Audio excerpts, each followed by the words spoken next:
Hello friends, एक बार फिर से आपका स्वागत करता हूं आपके अपने YouTube channel the focus trader में। आई होप कि आप काफ़ी अच्छे होंगे। लेट्स से गाइस समझते हैं यहाँ पे नेचुरल गैस के फ्यूचर के बारे में और साथ में समझेंगे यहाँ पे क्रूड ऑयल के फ्यूचर के बारे में। क्या क्या पॉसिबिलिटीज़ बनी हुई है, किस तरह से यहाँ पे आप कामकाज कर सकते हैं, यानी कि यहाँ पे नेचुरल गैस में और क्रूड ऑयल में किस तरह से यहाँ पे आप लेवल्स को आइडेंटिफाई कर सकते हैं, क्या होना चाहिए अपकमिंग दिनों के लिए नेचुरल गैस के अंदर और क्रूड ऑयल में। आइए समझते हैं टेक्निकल चार्ट्स के ऊपर। तो गाइस सबसे पहले आपको मैं डिस्क्लेमर दे दूं, ये video only for educational purpose के तौर में है। मैं यहाँ पर आपको किसी प्रकार का बाई एंड सेल के बारे में रिकमेंडेड ना तो कभी करता हूँ और फ्यूचर में ना ही कभी करूंगा। आपकी प्रॉफिट एंड लॉस की इसमें रिस्पॉन्सिबिलिटी होगी। तो गाइस मैं अपने ओपिनियन एंड एडवाइस आपको देना चाहूंगा कि क्या आपको लेवल्स होने चाहिए, क्या आपको यहाँ पे ट्रेड करना चाहिए या आपको यहाँ पे अभी थोड़ा अवॉइड करना चाहिए। तो यहाँ पे अगर आपने अभी तक हमारे यूट्यूब चैनल को अब तक सब्सक्राइब नहीं किया तो सब्सक्राइब कर सकते हैं और साथ में बेल आइकन दबा सकते हैं ताकि आपके पास टाइम से नोटिफिकेशन एंड अलर्ट मैसेज पहुंच सके। तो लेट्स सी गाइस समझते हैं यहाँ पे सबसे पहले नेचुरल गैस के बारे में। और गाइस ये 26 दिसंबर का कॉन्ट्रैक्ट है, ये जो आप देख पा रहे होंगे 26 दिसंबर का ये कॉन्ट्रैक्ट है। और 26 दिसंबर के कॉन्ट्रैक्ट के अंदर आपको क्या क्या देखना चाहिए पॉसिबिलिटीज। देखिए वनडे के चार्ट के अंदर आपको बहुत ही आसानी से समझाऊंगा मैं कि आपको अभी क्या करना चाहिए। देखिए मैंने टेलीग्राम में भी अपडेट किया था और वहां पे मैंने आपको एक सपोर्ट बताया था। जब वहां पर करेक्शन होकर के डाउन साइड में आया था तो वहां पे मैंने एक सपोर्ट बताया था आपको। अभी फिलहाल में जो भी एक स्ट्रॉन्ग जो एक सपोर्ट लेवल बना हुआ है, इस सपोर्ट लेवल तक आप वेट कर सकते हैं। यानी कि सपोर्ट लेवल क्या बना हुआ है, 251, 251 एंड 256। सबसे अच्छा एक सपोर्ट है 250, हम मान के चल सकते हैं अभी 250 एंड 256, यानी कि 250 256, ये दो सपोर्ट अच्छे खासे सपोर्ट है। क्योंकि सपोर्ट यहाँ पे एंड दो एक सपोर्ट, क्योंकि ब्रेकआउट के ऊपर अभी ट्रेड कर रहा है। सबसे इंपॉर्टेंट चीज क्या है गाइस नेचुरल गैस के अंदर, ब्रेकआउट के ऊपर ट्रेड कर रहा है। ब्रेकआउट के ऊपर जब भी ट्रेड कर रहा है तो वहां से एक हाईली पॉसिबिलिटीज होती हैं कि वहां से प्राइस अपसाइड में मूवमेंट करे। लेकिन आपको कहाँ पे, आपको अगर आपकी जो पोजीशंस बनी हुई हैं आपको कहाँ पे और कब एग्जिट करना चाहिए, क्योंकि ये तो चीज यहाँ पे क्लियर है कि आप डाउन साइड में अगर आपने यहाँ पॉसिबिलिटीज अगर यहाँ पे ट्रेड अगर बनाया है या फिर बाइंग किया है यहाँ पे, तो आपको जो फर्स्ट टारगेट आपको लेना चाहिए, यानी कि प्रीवियस का जो कैंडल है, यानी कि प्रीवियस जो कैंडल है या फिर अगर प्रीवियस कैंडल या फिर 9 EM में 9 EM में ये जो आपको ऑरेंज कलर की जो आपको यहाँ पे लाइन आपको यहाँ ये नजर आ रही होगी, ये 9 EM है गाइस। यहाँ पे 9 EM के आसपास अगर यहाँ पे इसके आसपास यहाँ पे टच करने के लिए आता है तो हम इसको एक रेजिस्टेंस के तौर पे मान के चल सकते हैं। क्योंकि जब 20 मूविंग एवरेज का ब्रेकआउट करके क्लोज करेगा कैंडल तो फिर आपको यहाँ पे 9 EM के आसपास आता हुआ नजर आएगा नेचुरल गैस के प्राइस, यानी कि 270 के आसपास आते हुए फिर प्राइस आपको नजर आएंगे अपसाइड के लिए। ठीक है ना गाइस। अब डाउन साइड की समझ लेते हैं गाइस। अगर यहाँ पे मैं एक चीज और आपको बताना चाहूंगा, यहाँ पे मैं दोनों तरफ के लेवल्स बताता हूँ। बहुत से कमेंट आते हैं कि सर आप दोनों तरफ के बताते हैं, लेकिन गाइस मैं दोनों तरफ के इसलिए बताता हूँ आपको कि आप एक तरफ का अगर मूवमेंट कैप्चर करने से छूट जाए आपसे तो आप दूसरी तरफ का मूवमेंट कैप्चर कर सको। अब उसी चीज में आपको दो बार जो डबल मैं आपको जो तरीके से बताना चाहता हूँ कि आप बाइंग की तरफ भी रहना चाहिए, सेलिंग की तरफ भी रहना चाहिए। लेकिन अभी जो मैं नेचुरल गैस में आपको जो बोल रहा हूँ अभी मैं बाइंग की तरफ ही बोल रहा हूँ, क्योंकि सपोर्ट के ऊपर ट्रेड कर रहा है और यहाँ पे अभी बाइंग की तरफ ही आपको रहना चाहिए। सेलिंग की तरफ आपको कब जाना चाहिए, सेलिंग की तरफ आपको तब जाना चाहिए जब यहाँ पे 250 का लेवल ब्रेकडाउन करे।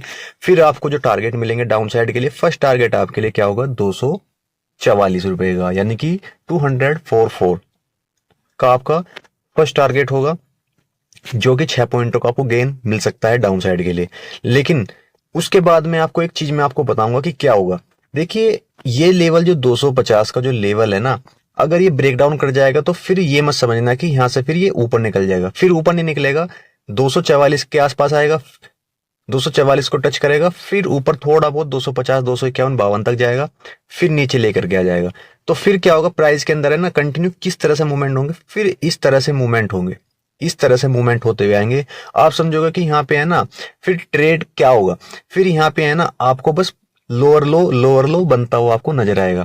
आपको लगेगा कि आप समझोगे कि यहाँ पे कि भाई 244 मैंने बताया था, फिर उसके बाद में 244 आया, फिर उसके बाद में 256 निकल गया, फिर उसके बाद में क्या होगा इस यहाँ पे 40 आ जाएगा, फिर उसके बाद में 245 आ जाएगा। तो फिर इस तरह से आपको मूवमेंट होते हुए नजर आएंगे। तो क्या नजर आने वाला है आपको, जो यहाँ पे नजर आने वाला है इस ट्रेड लाइन के आसपास का एक सपोर्ट आपको नजर आएगा। फिर यहाँ पे वो क्या होगा, फिर वो जो आपको सपोर्ट जो नजर आएगा वो कहाँ पे आएगा, आने वाले फिर ये ब्रेकडाउन करने के बाद में फिर आपको आने वाले जो दिन होंगे, सेशंस होंगे, फिर वहां पे आपको 226 230 रुपए तक के प्राइस तक एक्सेप्टेड कर सकते हैं स्लो मूवमेंट के साथ में।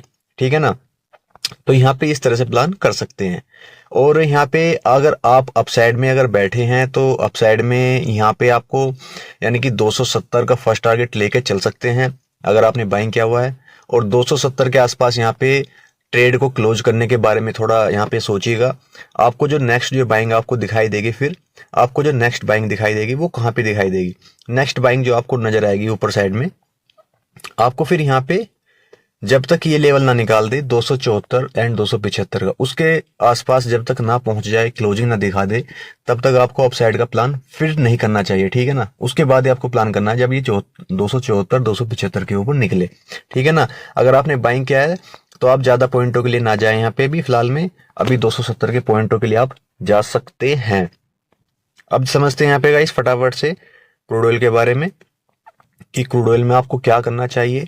और क्रूड ऑयल में तो मैंने एक आपको लेवल ही बताया था, बहुत ही अच्छा लेवल बताया था कि आपको अगर इस लेवल के आसपास ब्रेकडाउन मिलता है 5750 एंड 60 के आसपास ब्रेकडाउन मिलता है तो आप नीचे सेलिंग की तरफ बने रह सकते हैं। और मैंने आपको पहले भी बोला था कि कंटिन्यू मुझे लग रहा है कि नेचुरल सॉरी गाइस, यहाँ पे क्रूड ऑयल के अंदर आपको एक सेलिंग का माहौल नजर आ सकता है। मैं बाइंग की तरफ बिल्कुल भी नहीं हूँ। अगर बाइंग क्रूड ऑयल के अंदर आएगी थोड़ी बहुत एक सॉफ्ट रैली के साथ में आएगी, लेकिन अगर आप यहाँ पे देखोगे तो मैंने जो आपको एक प्रिडिक्शन करके बताया था प्रीवियस, वो एग्जैक्ट उसी लेवल के आसपास से डाउन हुआ है। यहाँ पे जो मैंने आपको बताया था कि 50 मूविंग एवरेज के आसपास से एक रिजेक्शन पॉइंट आपको मिल सकता है। तो यहाँ पे अब क्या होगा वो समझिएगा। देखिए फिलहाल में भी जो कंडीशन क्या है, अभी ब्रेकडाउन कर चुका है वनडे के चार्ट के ऊपर। और ये जो कॉन्ट्रैक्ट है गाइस, ये है 18 दिसंबर का। ये गाइस 18 दिसंबर का कॉन्ट्रैक्ट है। और इस कॉन्ट्रैक्ट के अंदर आपको डाउन साइड में क्या क्या पॉसिबिलिटीज मिल सकती हैं। 5622 रुपए फर्स्ट टारगेट होगा डाउन साइड के लिए, क्योंकि ब्रेकडाउन कर चुका है। अब ये मत बोलना गाइस यहाँ पे कि अब क्या होगा, अब ये होगा थोड़ा सी रिटेस्ट करेगा अप साइड के लिए, फिर नीचे आ जाएगा। ठीक है ना, तो इसमें घबराने वाली कोई बात नहीं है। रिटेस्ट के ऊपर आपको ट्रेड लेना चाहिए। यहाँ पे आपको फिर यहाँ पे डाउन साइड में 5620 रुपए का आसपास टारगेट मिलेगा। देन सेकंड टारगेट आपके लिए 5530 का टारगेट होगा। और डाउन साइड में मुझे काफी बेरिश नजर आ रहा है अभी फिलहाल में क्रूड ऑयल, तो आप डाउन साइड के लिए बने रह सकते हैं। अप साइड में आपको कब जाना है, अप साइड में आपको तभी जाना है जब यहाँ पे अब फिलहाल में जो अभी जो कंडीशन बन चुकी है, यानी कि यहाँ पे फिलहाल में जो भी कंडीशंस बन चुकी है, वो आपको अपसाइड में तभी जाना है जब यहाँ पर ये लेवल निकाल दे। आपको जब ये लेवल निकाल दे तभी आपको अपसाइड में जाना है। लेवल क्या होंगे गाइस वो, यानी कि 5860 5860 का जब लेवल होगा इस लेवल के ऊपर निकाल दे तभी आपको अपसाइड में जाना है। तो चलिए गाइस इसी के साथ मैं वीडियो क्लोज करता हूँ। आशा करता हूँ जो लेवल्स आपको बताए हैं समझ में आए होंगे। Thank you traders.